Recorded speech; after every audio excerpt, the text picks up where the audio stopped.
Mama, nini na bibembe bozo kende ali bozo basibaka. Oh, poni baka mwabu. Voilà, merci à tout le monde. Na quartier premier. Quartier Révolution. Na quartier premier na ma papa s'il vous plaît. Ezali quartier premier Révolution. Toye ko kuta corps sans vie eza aza mwana mwasi selon ba ndenge basiko la mwana ngo. C'est comme si aza na problème donc selon nde tozoki aza détraqué mental si je ne me trompe pas.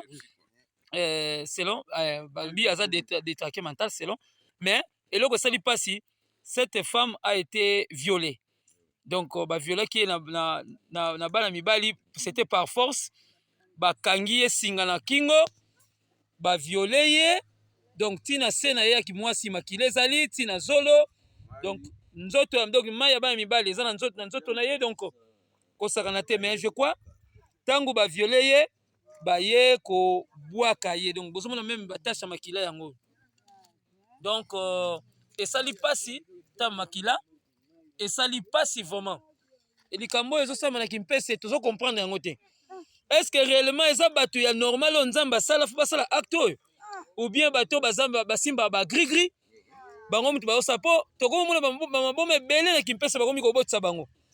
Bon, je ne pense pas l'homme comme moi, je peux accepter que na coucher maman ya boye oyo mutu ezosala malonga te mais na moni azaki bato ba violer bazaki mon côté bazaki belé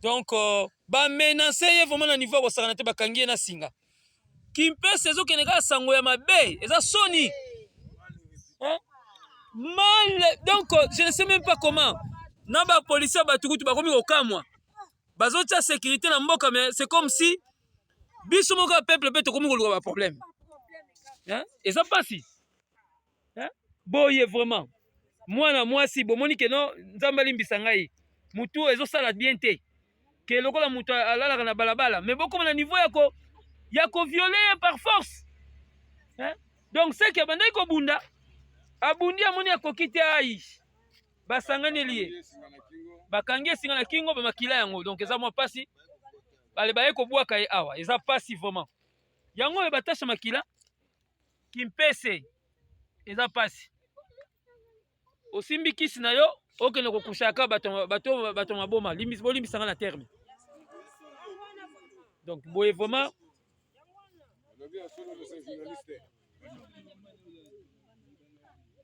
voilà mama kumbwa kunani ingeta mono zina dia meada soma zinga ina mulufila wa kimbenza mwana nanga nteko la ntsaki voilà mama matomene vanga makwako we utayomona mavanga mene mplia ya ntuka mbuta kamena mambote ko katoti yanga lalako beto bakendo tukamuwonga zieta muzimfinda muwonga wazieta katuzeko bwetu feti suki na beto bandu kwetu feti kuenda bwabu nkanzitu feti soba pastor kala kimya ngata bwa mampila yayi mwana nkedo tukuna zieti lau kikwani mebwabu lufeti kala mulwalwaka muyetaya mpila ya lwa viola lwa sala vonda me vulusidi fanga jambu dino nga luyambu dike na zieti kwani me lusidi kuvonda dia kabwaka bona ba mboteko yebelo kati bandu pakiti bandu minkisi kati fonki luyambu la salu kiaki ki lutambi buluzingu leto kani kongo bakembi to na tombi ko to mutu mukifta kani kana vukila.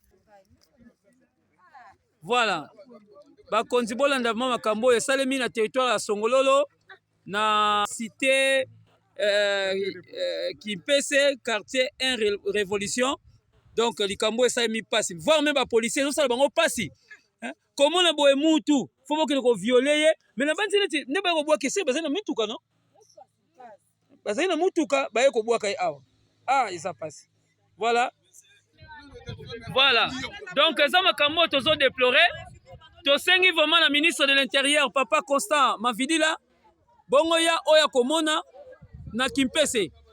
Surtout ba jeep peso le kala Kimpese ba jeep belezo tambola sans plaque. Parfumé boutou ezo tambola. Donc, ce sont des choses qu'on doit, n'est-ce pas, parler auprès de notre Premier ministre, Maman Judith Souminois. Na niveau ya gouvernement ya République démocratique du Congo mais kana kota ba jeep belé tambola na Kimpese na butu sans plaque te ba batonte ba uta wa biduki Tata Duki kiambote kiaku? Kiambote papa. Allez, papa pesa biso makambo. Makambo yo esalemi awa. Papa zala kimia, zala kimia.